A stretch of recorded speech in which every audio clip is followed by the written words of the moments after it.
No es por presumir, de verdad que no, pero si yo fuera hombre y me viera pasar, como mínimo tropezaría con mis propios pies al girar la cabeza. Acabo de cumplir los 18, una edad que aquí en el campo ya te convierte casi en mujer hecha y derecha, y tengo un cuerpo que, modestia aparte, ha sido culpable de más de una distracción entre los jornaleros y hasta de alguna que otra mirada larga en las fiestas del pueblo. Mi pelo es oscuro como la noche, larguísimo, casi rozando la cintura, de ese tipo que brilla bajo el sol de Andalucía y se enreda con la más mínima brisa del sur. Mis ojos, dicen que son color miel, almendrados, herencia de una abuela con sangre mora, me dan un aire de estar siempre tramando algo, incluso cuando solo estoy pensando en mis cosas. La piel, morena por el sol que pega fuerte en nuestra hacienda, pero suave al tacto. Y la boca, bueno, labios carnosos, de esos que parecen diseñados para robar suspiros y provocar temblores en manos ajenas. El cuerpo, ay, el cuerpo es capítulo aparte. Un pecho firme, de los que no necesitarían sostén, pero que a veces cubro con encajes solo por el gusto de insinuar. Cintura estrecha, de avispa como dicen, y unas caderas generosas que Dios me dio, quizás para equilibrar mi carácter. Muslos torneados de tanto caminar entre olivos y ayudar en la vendimia, pantorrillas fuertes de correr tras algún cordero escapado, y el trasero, bueno, algún mozo atrevido de la finca vecina ya me dijo una vez que si lo paseara sin cuidado por la feria, sería motivo de multa por alteración del orden público. Casi siempre voy con vestidos ligeros de algodón, de esos que apenas cubren medio muslo y dejan los hombros al aire, o con shorts vaqueros muy cortos y blusas sencillas anudadas sobre el ombligo. Aquí el calor aprieta de mayo a octubre, y entre nosotras, me encanta sentir las miradas de los hombres resbalando por mi piel mientras intentan disimular. Pero ojo, no piensen que soy solo fachada. Tengo la lengua rápida, brazos fuertes y coraje de sobra. Crecí aquí, en la hacienda, La Escondida, solo con mi padre. Mi madre se fue cuando yo era muy pequeña, así que aprendí pronto que una mujer en este mundo rural o se impone siendo guapa y brava, o no se impone.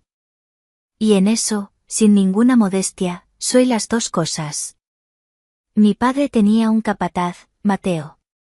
Un hombre callado, serio, de esos que hablan más con la mirada que con la boca. Rondaría los 50 y tantos, con el rostro curtido por el sol y el viento, y un aire silencioso, como si guardara secretos antiguos en el bolsillo trasero de sus gastados pantalones de trabajo. Vivía en una casita modesta a la entrada de la hacienda, justo frente a las caballerizas, con la ventana de la cocina dando al patio principal de nuestra casa. Y yo, que siempre he sido un poco revoltosa, a veces pasaba por delante a propósito, más despacio de lo normal, solo para ver si él reparaba en mí. Y reparaba. Siempre lo hacía. Desde que era una niña, notaba que me miraba diferente. No era la mirada protectora o cariñosa que un hombre mayor dirige a la hija de su patrón. Era una mirada más larga, más detenida. Una mirada que quemaba un poco, como la de quien intenta ocultar un fuego interno pero no sabe disimular del todo bien la humareda. En aquel entonces, yo ni entendía qué significaba aquello, pero lo sentía en la piel. Era algo que me dejaba la nuca caliente, ¿saben? Pero ahora, las cosas habían cambiado. De unos meses a esta parte, mi cuerpo se había transformado. Y Mateo, Mateo empezó a mirar más aún. Pero ya no de reojo, como antes. Ahora me sostenía la mirada a veces, sin tanto miedo aparente, sin tanta culpa disimulada. Miraba como un hombre mira a una mujer. Era en el desayuno, cuando venía a recibir las órdenes de mi padre. Llegaba temprano, con su camisa de cuadros algo húmeda por el sudor mañanero, el sombrero de paja en la mano y ese olor a campo, a sudor limpio y a humo de la leña con la que seguro preparaba su café. Y aunque mi padre estuviera allí mismo, a su lado, Mateo encontraba la manera de fijar sus ojos en mí. A veces era cuando me agachaba a por el azúcar en el armario bajo, dejando ver la curva de mi espalda bajo la fina tela de la blusa. Otras, cuando volvía del huerto con las piernas descubiertas manchadas de tierra y la cara sonrojada por el sol. Había días en que él intentaba evitarlo, luchaba por no mirar. Pero bastaba que yo pasara demasiado cerca, o soltara una carcajada un poco más alta de lo normal a propósito, para que él se perdiera. Se le quedaban los ojos clavados en mí, la mandíbula un poco tensa, como si quisiera decir algo pero las palabras se le ahogaran en la garganta. Y yo, bueno, yo fingía que no me daba cuenta, pero lo veía todo. Fingía que no lo notaba, pero cada una de sus miradas me provocaba un escalofrío que me recorría desde la cabeza hasta los dedos de los pies descalzos sobre las frías baldosas de la cocina. Había algo en ese hombre que me intrigaba, que me dejaba inquieta y llena de una curiosidad extraña al mismo tiempo. Ahora que me había convertido en mujer, y sabía perfectamente la mujer en la que me había convertido, era consciente de que no era el único que me deseaba. Estaba el chico que conducía el tractor, el vaquero más joven, el hijo del alcalde del pueblo. Pero con Mateo era distinto. Había una tensión diferente, una electricidad que casi se podía cortar con el cuchillo del pan. Mi padre parecía no darse cuenta de nada. Confiaba en Mateo ciegamente, como si fuera de la familia. Decía que era un hombre recto, trabajador incansable, que se ocupaba de todo sin una queja. Y era verdad, lo hacía. Pero jamás se me pasó por la cabeza contarle a mi padre sobre esas miradas, sobre ese deseo que Mateo dejaba escapar sin querer, o quizás, queriendo demasiado. Solo sé que cada vez que yo salía al patio con mi vestido corto o mis shorts y la blusa anudada, él paraba lo que estuviera haciendo. Podía estar sacando agua del pozo, reparando una cerca o limpiando los establos. Paraba. Siempre. Con esa mirada a medio camino entre el pecado y la nostalgia por algo que nunca tuvo. Y yo, que nunca he sido tonta, empecé a jugar un poco con eso. Un contoneo un poco más marcado al caminar por aquí, un mechón de pelo rebelde que me apartaba de la cara con lentitud por allá, un «buenos días, Mateo», dicho con la voz más melosa y la mirada fija en sus ojos. Quería ver hasta dónde llegaba esa osadía contenida. Quería saber cuánto aguantaría él. Porque una cosa era segura, si antes me deseaba a escondidas, ahora estaba casi tropezando con su propio juicio por mi culpa. Pero claro, los imprevistos son como las tormentas de verano, llegan sin avisar. Me desperté un día cualquiera, pensando que sería otro día más de sol abrasador, gallinas picoteando en el patio y Mateo observándome desde la distancia con sus ojos intensos. Pero no fue así. Abrí los ojos y noté de inmediato que algo no iba bien. La casa estaba demasiado silenciosa. El aroma a café recién hecho no había invadido la cocina, y la cafetera no hacía su habitual silbido mañanero. Miré el reloj de la pared, las 6 y poco. Y nada, mi padre no se había levantado. Me extrañó muchísimo, él era de los que se despertaban antes que los gallos y no se acostaba hasta que la última oveja estaba en el redil. Caminé descalza por el suelo de terracota, frío y silencioso, y llamé suavemente a la puerta de su cuarto. Ninguna respuesta.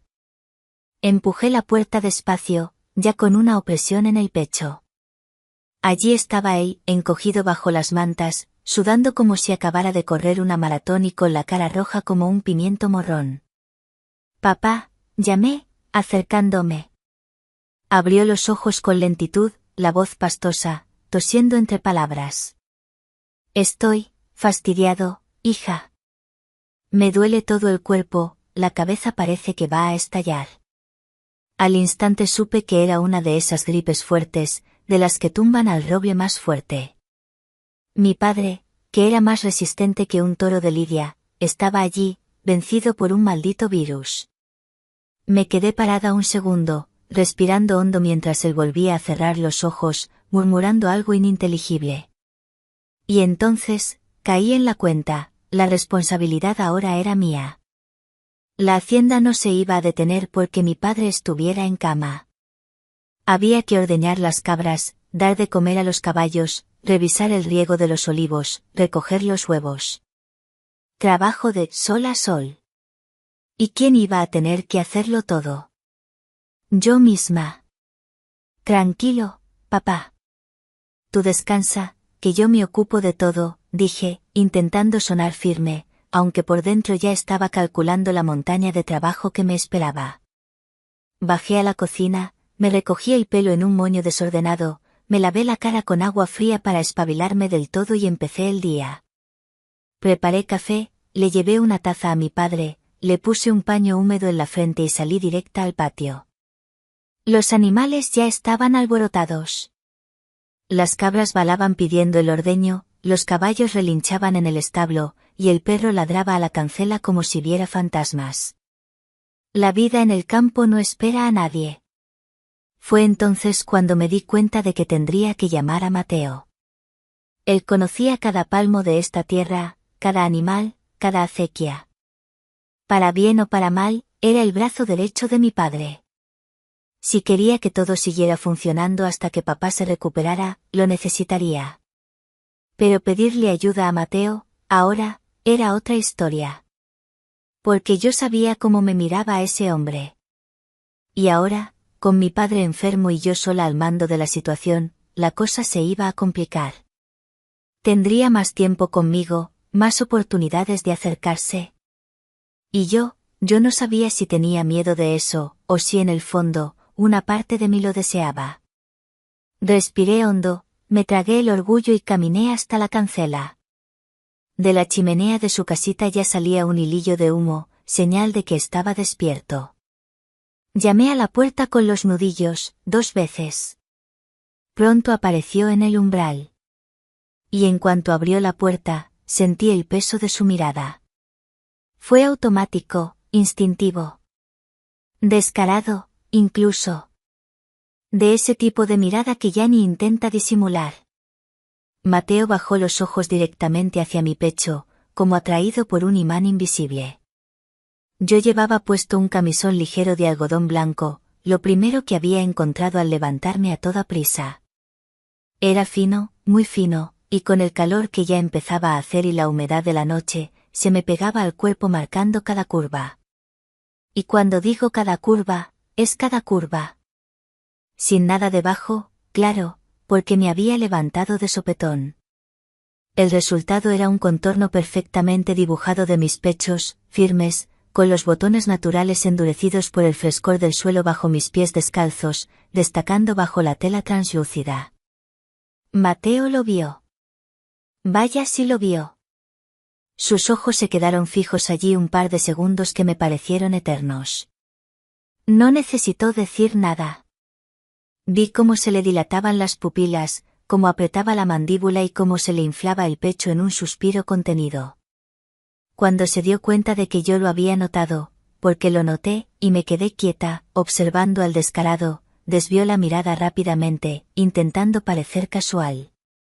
«¿El patrón está malo de verdad, entonces?», preguntó, rascándose la nuca, pero sin poder ocultar su desconcierto. «Sí, con fiebre alta y todo». «Tendrá que guardar cama unos días», respondí, seria, pero con una media sonrisa queriendo escapar. Era casi cómico ver a aquel hombretón, siempre tan correcto, intentando fingir que no acababa de quedarse embobado mirando mi camisón transparente en el umbral de su puerta. En ese momento, lo supe. Podía ser mayor, podía hacerse el serio, pero había algo hirviendo dentro de él. Y lo peor, o lo mejor, es que yo sabía que parte de esa ebullición era culpa mía.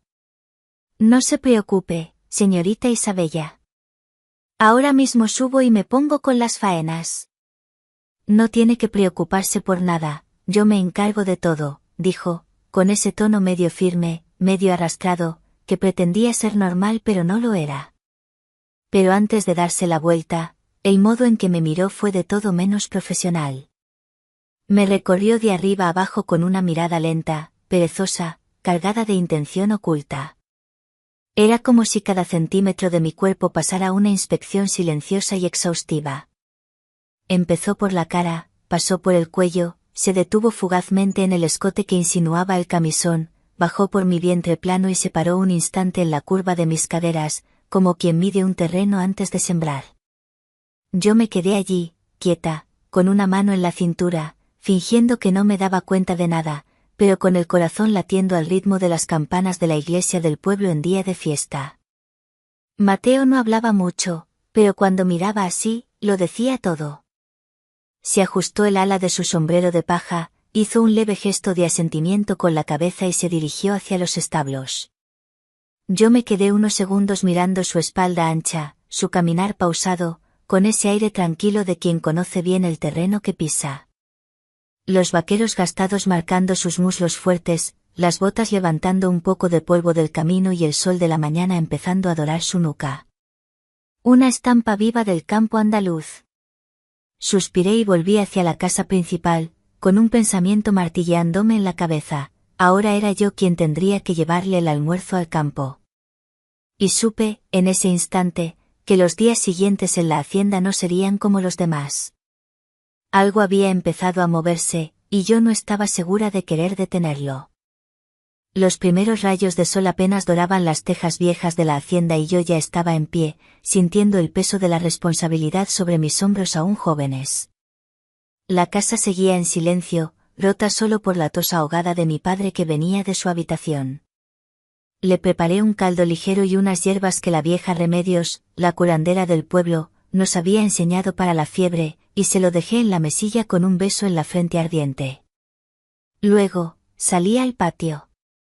El aire olía a tierra húmeda por el rocío, a estiércol de caballo y al perfume dulzón del jazmín que trepaba por la pared del pozo. Me puse manos a la obra, guié a las cabras al pequeño corral para el ordeño matutino, sentí el tacto cálido y rústico de sus ubres mientras llenaba el cubo con leche espumosa, esparcí el maíz para las gallinas que correteaban a mi alrededor con avidez, revisé el nivel del agua en el abrevadero de los caballos. Eran tareas que había visto hacer a mi padre y a Mateo 1000 veces, pero hacerlas yo sola, sintiendo que el buen funcionamiento de la escondida dependía de mí, me llenaba de una mezcla de agobio y extraña determinación. Mientras trabajaba, vi a Mateo a lo lejos, en la zona de los olivos más viejos. Se movía con una eficiencia tranquila, revisando las ramas, marcando algún tronco con tiza. Incluso desde la distancia, se notaba su presencia fuerte, sólida. Llevaba su habitual camisa de trabajo, remangada hasta los codos, y el sombrero de paja calado. El sol empezaba a calentar y su figura se recortaba contra el verde plateado de las hojas. Por un instante, me quedé observándolo, admirando sin querer esa conexión que parecía tener con la tierra, esa fuerza tranquila que emanaba. Y recordé su mirada de la mañana, intensa, directa, sobre la fina tela de mi camisón. Un escalofrío me recorrió la espalda, a pesar del calor que ya empezaba a apretar. Llegó la hora de preparar el almuerzo. La cocina olía a ajo frito y a pimentón. Mientras removía el guiso en la olla de barro, mi mente no dejaba de dar vueltas. Llevarle el almuerzo a Mateo. Nunca había sido solo entregarle la comida. Mi padre siempre lo hacía, sí, por consideración, pero también era su forma de supervisar el trabajo en el campo, de charlar un rato con él, de mantener ese vínculo patrón-empleado que aquí era casi familiar. Ahora, esa tarea recaía en mí. Y sabía, con una certeza que me erizaba la piel, lo que eso significaba, yo y él, solos, en algún rincón apartado de la hacienda, bajo el sol implacable del mediodía. ¿Era solo cumplir con una obligación? Me mentiría si dijera que sí. Había una parte de mí, traviesa y curiosa, que anticipaba ese encuentro. Que quería ver su reacción, sentir de nuevo esa tensión eléctrica en el aire. ¿Miedo? Quizás un poco. Pero era un miedo mezclado con una excitación que me hacía latir el corazón más deprisa. Terminé de preparar una tortilla de patatas generosa, un poco de chorizo frito y un buen trozo de pan de pueblo. Lo coloqué todo en una fiambrera de metal, junto a una botella de agua fresca envuelta en un paño húmedo. La dejé sobre la encimera de mármol, lista. Pero entonces me miré. Llevaba una camiseta vieja de mi padre, manchada de tierra, los shorts llenos de alguna hierba pegajosa, el pelo recogido de cualquier manera y la cara brillante de sudor por el trabajo y el calor de la cocina. No. Así no. Una idea cruzó mi mente, rápida y decidida. Dejé la fiambrera y subí casi corriendo a mi habitación. El calor era ya sofocante, de esos que se te pegan a la piel y te hacen sentir pegajosa, incómoda. Necesitaba refrescarme, quitarme el polvo y el sudor antes de ir a buscarlo. Fui directa al pequeño cuarto de baño, me despojé de la ropa sucia tirándola en un rincón y abrí el grifo de la ducha. El agua fría cayó sobre mi piel caliente como una bendición. Cerré los ojos, respiré hondo, dejando que el agua se llevara el cansancio, el calor y esa tensión que se acumulaba en la boca de mi estómago desde que vi a Mateo esa mañana. Me enjaboné despacio, sintiendo la espuma resbalar por mis hombros, mis pechos firmes que reaccionaron al frío, mi vientre, mis piernas. Fue un momento de pura sensación, de reconectar con mi propio cuerpo bajo el chorro revitalizante. Al salir, me sequé con una toalla suave, sintiendo el aire fresco que entraba por la pequeña ventana acariciar mi piel aún húmeda.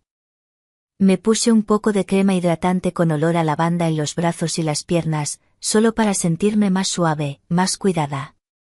Y entonces, fui al armario. No me apetecían ni pantalones ni shorts. Hacía demasiado calor. Mis ojos se posaron en un vestido que apenas usaba fuera de casa. Era de algodón blanco, muy ligero, casi transparente a contraluz, con finísimos tirantes y un estampado de diminutas flores azules.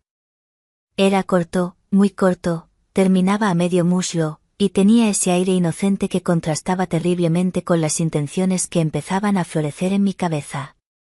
Tomé una decisión rápida, casi impulsiva. Me lo puse directamente sobre la piel desnuda y húmeda. Sin nada debajo. Sentí la tela fina y fresca adaptarse a mis curvas, el ligero roce en mis muslos al moverme. Los tirantes finos dejaban mis hombros y parte de mi espalda al descubierto. Bajo el tejido liviano, se adivinaba perfectamente la forma de mis pechos, libres, endurecidos por el recuerdo del agua fría y el contraste con el aire cálido. El vestido era sencillo, casi infantil, pero sobre mi cuerpo bronceado y sin ropa interior, se convertía en algo diferente. Peligroso. Me miré en el espejo de cuerpo entero. La imagen que me devolvió fue la de una chica joven, fresca, veraniega, pero con una chispa de desafío en los ojos color miel. El blanco del vestido resaltaba mi piel morena, mis piernas largas y torneadas quedaban totalmente a la vista. Me solté el pelo, que cayó oscuro y ondulado sobre mis hombros desnudos. Calcé mis pies descalzos en unas sencillas alpargatas de esparto blancas. A ver qué cara pone Mateo cuando me vea así, murmuré con una sonrisa pícara, sintiendo un torbellino de nervios y audacia en el estómago.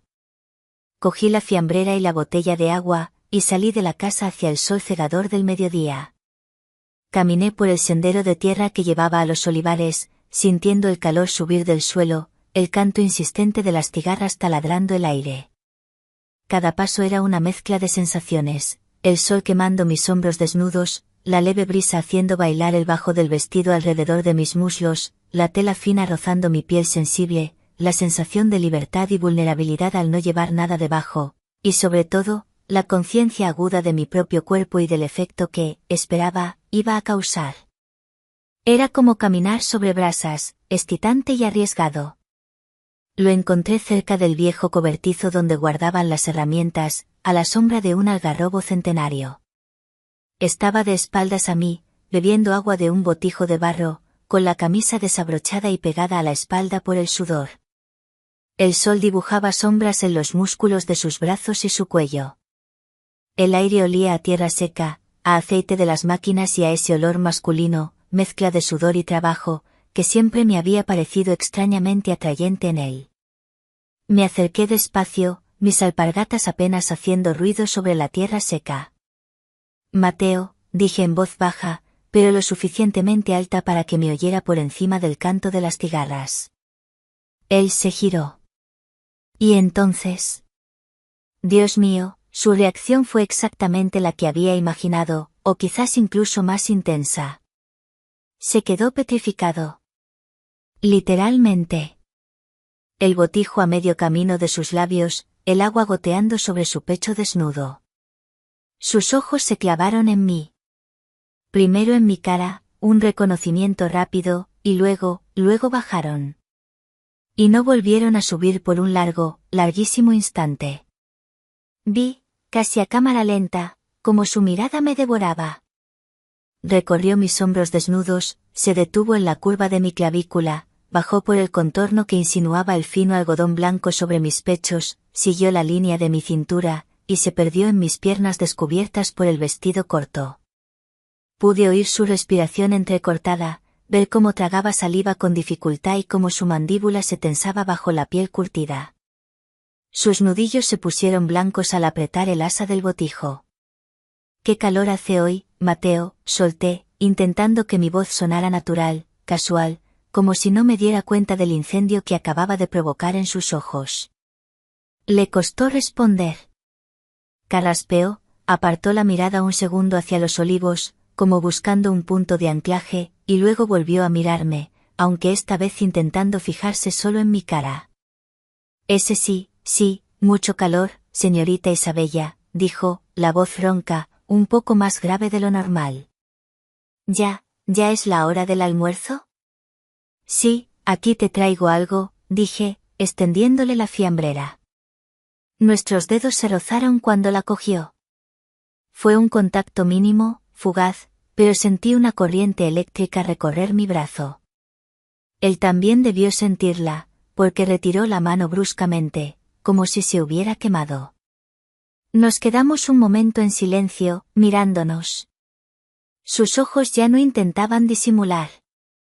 Me miraban con una mezcla de deseo, confusión y algo más, algo que no supe descifrar, quizás resignación ante lo inevitable. «Gracias», murmuró. ¿Quiere sentarse un momento a la sombra? Aquí se está más fresco. Señaló un banco de piedra bajo el algarrobo. El juego acababa de empezar de verdad.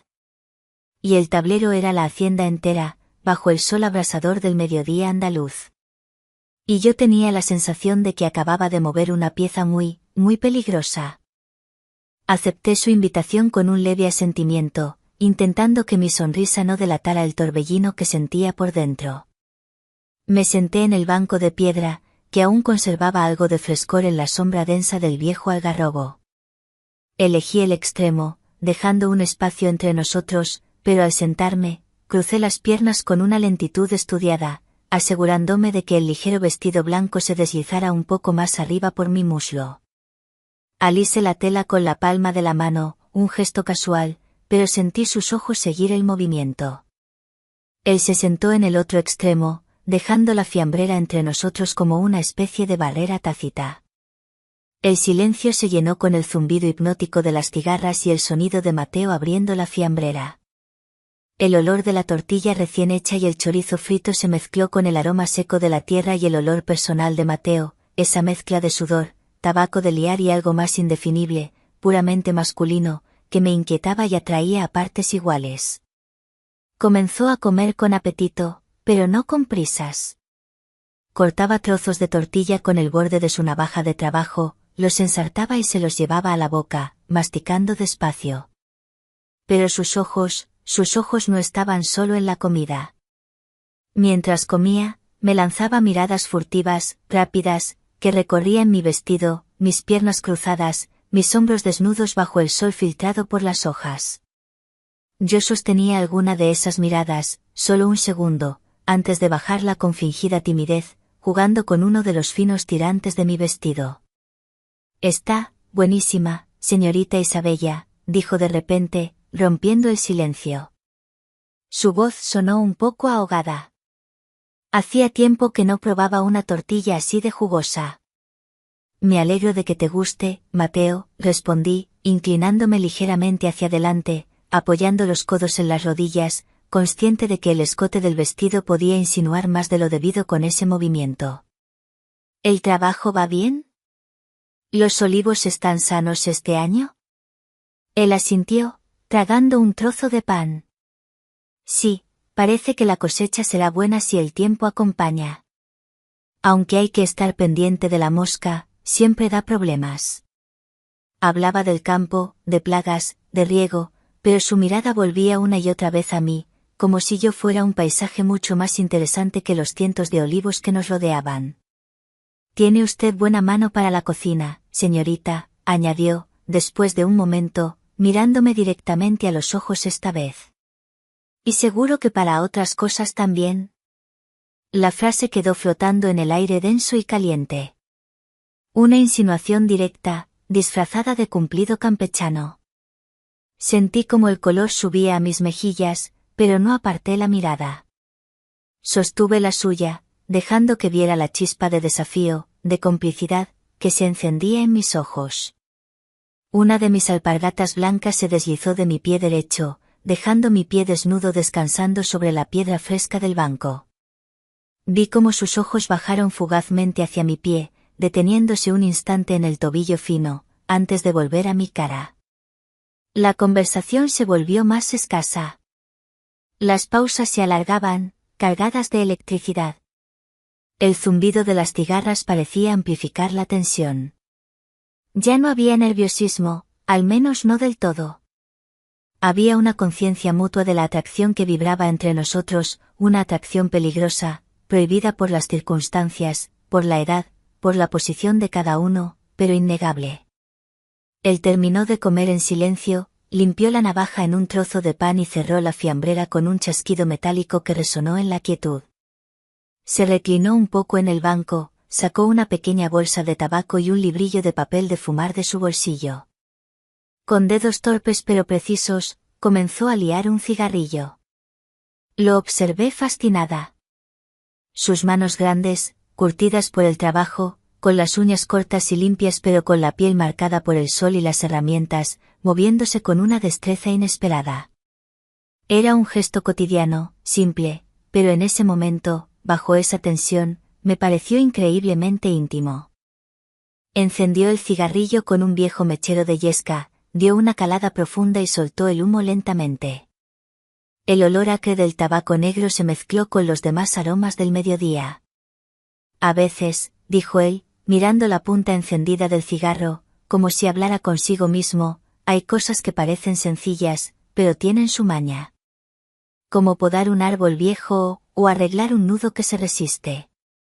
Su mirada se desvió hacia una cuerda gruesa que colgaba de una rama baja del algarrobo, con un nudo apretado y complejo en medio. ¿Ve ese nudo? Parece imposible de deshacer, ¿verdad? Me encogí de hombros, siguiendo su mirada. Supongo que sí. Pues no lo es, dijo él, levantándose.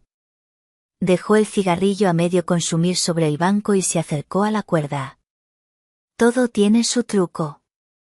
No es fuerza bruta, es saber dónde tocar, cómo tirar. Tiró de un cabo, luego de otro, manipuló el nudo con sus dedos expertos. Yo me levanté también, movida por la curiosidad, y me acerqué para ver mejor. ¿Quiere probar?, me ofreció, girándose hacia mí. Estábamos muy cerca ahora. Demasiado cerca. Podía sentir el calor que irradiaba su cuerpo, oler el sudor de su piel mezclado con el tabaco. Podía ver las pequeñas arrugas alrededor de sus ojos oscuros, la sombra de la barba incipiente en su mandíbula tensa. No sé, dudé, pero di un paso más. Venga, ponga las manos aquí, me indicó, guiando mis manos hacia el nudo. Sus dedos rozaron los míos, ásperos contra suaves. Sentí un respingo. Hay que tirar de este cabo, suavemente, mientras se afloja este otro, así. Se colocó ligeramente detrás de mí para guiarme mejor, su pecho casi rozando mi espalda. Su aliento cálido movió un mechón de pelo en mi nuca. Mi respiración se aceleró. El nudo, la cuerda, el árbol, todo desapareció. Solo era consciente de su proximidad, de la tensión eléctrica que nos envolvía como una tormenta a punto de estallar. Mis manos temblaban ligeramente sobre la cuerda. Él debió notarlo. Su voz se volvió un susurro ronco cerca de mi oído. Tranquila, solo hay que encontrar el punto exacto, sentirlo. Levanté la cabeza lentamente y giré un poco el rostro. Nuestros ojos se encontraron. Estábamos a milímetros. Su mirada era oscura, profunda, llena de un deseo contenido que luchaba por salir. Vi cómo sus ojos bajaban a mis labios entreabiertos. El mundo se detuvo. El tiempo se suspendió. Solo existía el zumbido de las cigarras y el latido de mi corazón desbocado en mis oídos. Él levantó una mano, despacio, como si temiera romper un hechizo. Sus dedos rozaron mi mejilla, un toque ligero, casi imperceptible, pero que me quemó la piel. Iba a decir algo, o quizás a hacer algo, lo vi en sus ojos, en la tensión de su cuerpo. ¡Crack! Un ruido seco, una rama rompiéndose en la lejanía, seguido por el ladrido insistente de Sultán, el mastín de la hacienda. El sonido rompió la burbuja de tensión. Mateo parpadeó, como despertando de un sueño. Apartó la mano bruscamente, retrocedió un paso, pasándose una mano por el pelo con gesto nervioso. Será mejor que vuelva al trabajo, señorita, tartamudeó, sin mirarme a los ojos. Cogió su cigarrillo casi consumido del banco y le dio una calada profunda, como si necesitara el humo para anclarse a la realidad. Hay mucho que hacer antes de que caiga el sol. Se dio la vuelta rápidamente y se alejó hacia los olivos con paso rápido, casi huyendo. Me quedé allí, sola bajo el algarrobo, con el corazón latiendo con fuerza, la piel de mi mejilla aún sintiendo el fantasma de su roce. El nudo de la cuerda seguía allí, a medio deshacer, como una metáfora de lo que acababa de ocurrir, o de lo que casi ocurre. Toqué mi mejilla con la punta de los dedos. El fuego estaba encendido, y yo misma le había acercado la cerilla.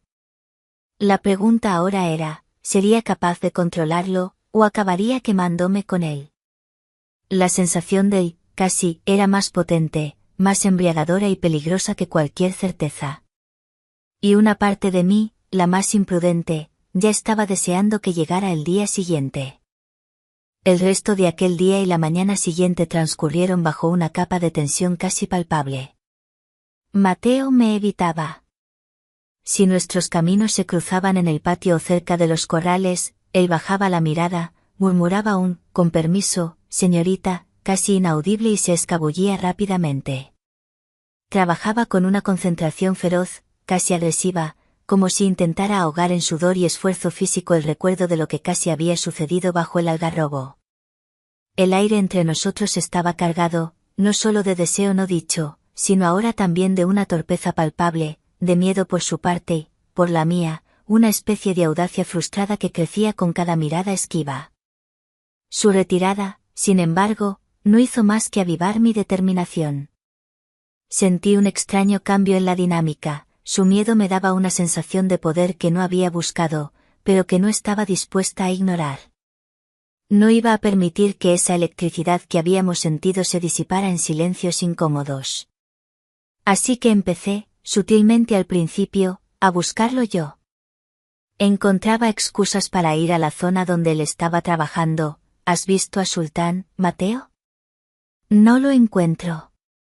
¿Crees que deberíamos revisar el riego de los naranjos más tarde?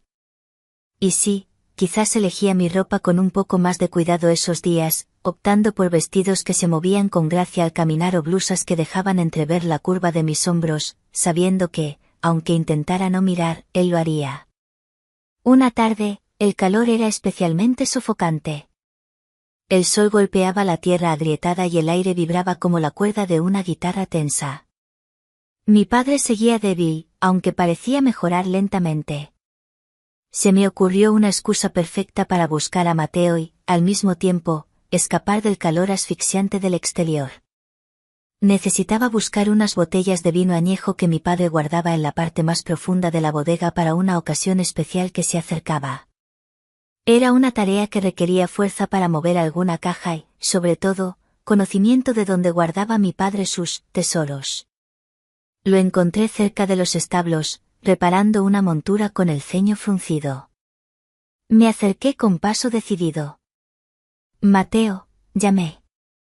Él levantó la vista, y por un instante vi sorpresa y algo parecido al pánico en sus ojos antes de que su máscara de indiferencia volviera a su sitio. Señorita Isabella, dijo, secamente. Necesito tu ayuda. Papá me pidió que bajara a la bodega a por unas botellas de vino de las antiguas, pero hay unas cajas delante y no puedo moverlas sola. ¿Podrías venir conmigo un momento? Lo dije con la mayor naturalidad posible, como si fuera la petición más inocente del mundo. Dudó un instante. Pude ver la lucha interna en su rostro. Miró hacia la casa, luego hacia los campos, como buscando una vía de escape. Pero no la había. Suspiró, una mezcla de resignación y quizás, algo más. Está bien, señorita. Vamos. Dejó las herramientas y me siguió hacia la casa. Bajamos por la estrecha escalera de piedra que conducía a la bodega. El cambio de temperatura fue inmediato. El aire se volvió fresco, casi frío, y olía a humedad, a tierra mojada, a vino fermentado y a madera vieja. Era un olor denso, antiguo, que se te pegaba a la piel. La oscuridad nos envolvió, rota solo por la débil bombilla que colgaba del techo y la linterna que yo llevaba. Las sombras bailaban en las paredes curvas de piedra y entre las hileras de barricas polvorientas. El ambiente era completamente distinto al del exterior. Aquí abajo, el mundo parecía encogerse, volverse más íntimo, más silencioso. Cada sonido se amplificaba, el eco de nuestros pasos en el suelo de tierra apisonada, nuestra respiración, el roce de mi vestido ligero, hoy llevaba uno de color azul pálido, también corto y sin mangas, contra una barrica al pasar.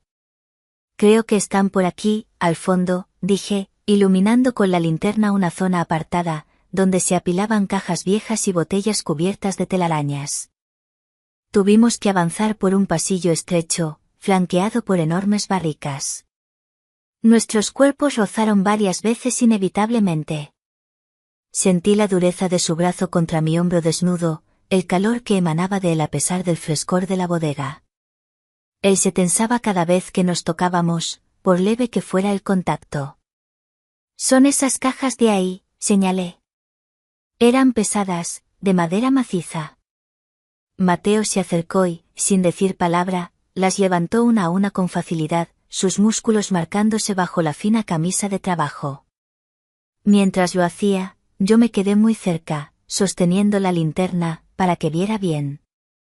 Observé la fuerza contenida en sus movimientos, la tensión en su cuello, el sudor que empezaba a perlar su frente a pesar del frío.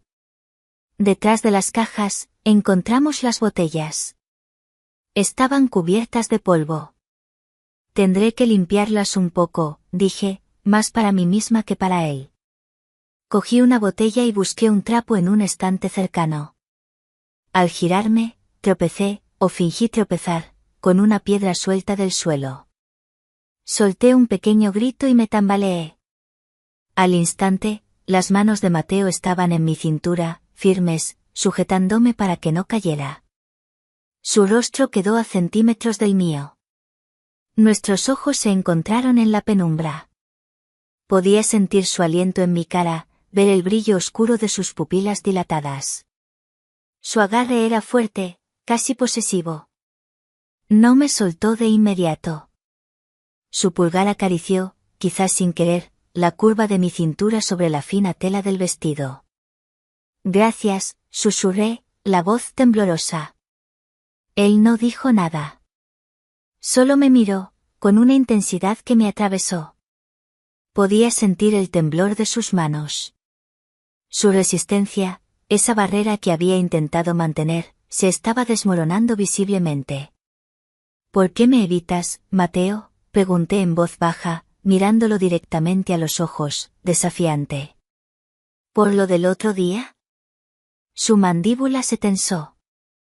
Apretó los labios. Señorita, empezó, la voz ronca, quebrada. Usted no sabe lo que hace. Esto no está bien. Soy viejo para usted, soy un empleado. ¿Y qué?, lo interrumpí, acercándome 1 milímetro más, sintiendo el latido de su corazón acelerado a través de su camisa. ¿Acaso no sientes esto? Puse mi mano libre sobre su antebrazo, sintiendo el músculo duro y tenso bajo mi palma. Fue como romper un dique. Un gemido ahogado escapó de sus labios. Me agarró por los brazos, no con violencia, pero con una fuerza desesperada que me sujetó contra las frías barricas.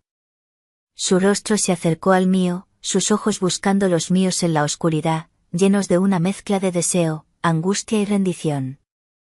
No, no puedo más, Isabella, susurró mi nombre por primera vez, un sonido íntimo y prohibido en la quietud de la bodega. Y entonces, me besó. No fue un beso tierno ni delicado. Fue un beso desesperado, hambriento, casi brutal en su necesidad. Un choque de bocas que sabían a vino viejo, a tabaco, a deseo reprimido durante demasiado tiempo. Sus manos subieron por mi espalda, apretándome contra su cuerpo duro, mientras yo rodeaba su cuello con mis brazos, respondiendo a su urgencia con la mía propia, perdida en la vorágine de sensaciones. El frío de la piedra contra mi espalda, el calor de su cuerpo contra el mío, el sabor intenso de su boca, el latido de nuestros corazones desbocados resonando en el silencio. Era peligroso, incorrecto, una locura, y era lo único que importaba en ese instante. Nos aferramos el uno al otro en la oscuridad, como dos náufragos. El mundo exterior, la hacienda, mi padre, las diferencias, todo desapareció. Solo éramos él y yo, y la verdad cruda de lo que sentíamos. ¡Clan! Un ruido metálico resonó desde la parte superior de la escalera. Un cubo cayendo, quizás. Seguido por una voz familiar, aunque lejana. ¿Isabella? ¿Estás ahí abajo? Nos separamos al instante, como si nos hubieran golpeado. El corazón me martilleaba en el pecho, el pánico helado reemplazando el ardor del deseo. Miré a Mateo. Sus ojos estaban muy abiertos, llenos de miedo y culpa. Respiraba con dificultad, pasándose una mano temblorosa por la boca. La voz volvió a sonar, más cerca esta vez, acompañada por el sonido de pasos lentos bajando la escalera. ¿Isabella? ¿Necesitas ayuda con esas botellas? Mateo reaccionó. Me agarró del brazo y prácticamente me empujó hacia la escalera. Váyase, siseó, con urgencia. Rápido. Yo me encargo. Su rostro era una máscara de conflicto, el deseo luchando contra el pánico. Subí corriendo los escalones, con las piernas temblando, el sabor de su beso aún en mis labios, el olor de la bodega y de él impregnado en mi piel. Salí a la luz cegadora del pasillo justo cuando Remedios, la vieja cocinera, llegaba al último escalón. Ah, aquí estás, niña, dijo con su habitual tono refunfuñón. ¿Encontraste el vino? Tu padre pregunta por ti. Asentí, incapaz de hablar, intentando controlar mi respiración y el rubor que sentía arder en mis mejillas. Remedios me miró con sus ojillos astutos, entrecerrándolos un poco. Quizás notó mi agitación, mi pelo revuelto, mis labios hinchados. No dijo nada, pero su mirada me hizo sentir desnuda. Mientras seguía a Remedios hacia la cocina, mi mente era un caos. El juego se había acabado. La línea se había cruzado de forma irreversible. La realidad, con todo su peligro y sus consecuencias imprevisibles, acababa de empezar. ¿Y ahora qué? La pregunta resonó en el silencio de mi mente, sin respuesta, cargada de temor y de una extraña y peligrosa expectación. Los días que siguieron al beso robado en la oscuridad de la bodega fueron un tormento silencioso. Intentaba comportarme con normalidad, atender a mi padre, que, por suerte, empezaba a mostrar signos de mejoría, levantándose incluso un poco de la cama, supervisar las tareas de la hacienda, sonreír a los jornaleros, pero por dentro era un manojo de nervios y emociones contradictorias. Cada vez que me cruzaba con Mateo, el recuerdo del sabor de su boca, la presión de sus manos en mi espalda, el sonido de mi nombre susurrado en la penumbra, volvía con una fuerza arrolladora. Él, por su parte, parecía una sombra de sí mismo. Más callado que nunca, con ojeras profundas y una tensión en la mandíbula que no desaparecía. Evitaba mi mirada a toda costa, y si nuestros caminos coincidían, encontraba la excusa más peregrina para desaparecer. Pero a veces, en momentos inesperados, sentía sus ojos clavados en mi nuca, una mirada cargada de deseo y de una profunda tristeza. Era como si ambos estuviéramos atrapados en una red invisible, tirando en direcciones opuestas, incapaces de avanzar, pero también de retroceder. Remedios, la vieja cocinera de ojos de halcón, no me quitaba ojo. Sus miradas inquisitivas me seguían por toda la casa. No decía nada, pero yo sabía que sospechaba.